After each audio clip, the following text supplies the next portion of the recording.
kiyaye gudun bacin ranki ba zan so a taba ki ba domin zan damu. Kwarai za ni kiyaye gudun bacin ranka ba zan so a taba ka ba domin zan damu.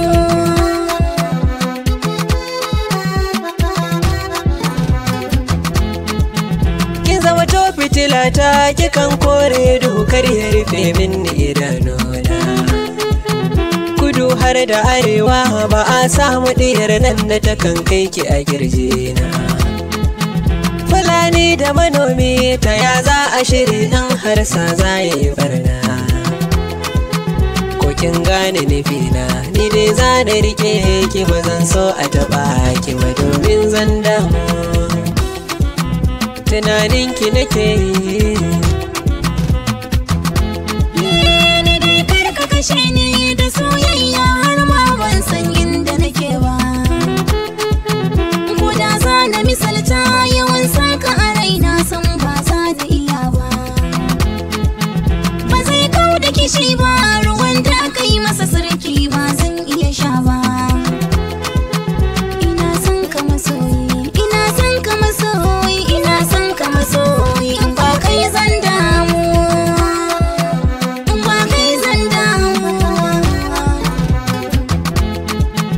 Nakin halayyarki nake binki kuma kana kuke kin yi karatu.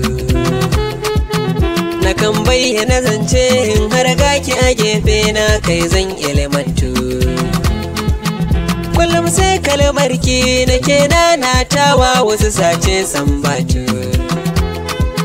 Duk nisan tafiya zab a shirye nake in har ma ba za ki iya ba ki zo in miki bambu. Tunaninki nake yi.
Komai namu a tare, abincinmu a tare, makwancinmu a tare, tagwaye ruwan shanmu a tare, komai za mu yi tare, makan fesa turare a tare, wuta sai da kirare, in harga mu a raye, samsam kar ku raba muku duba muradinmu.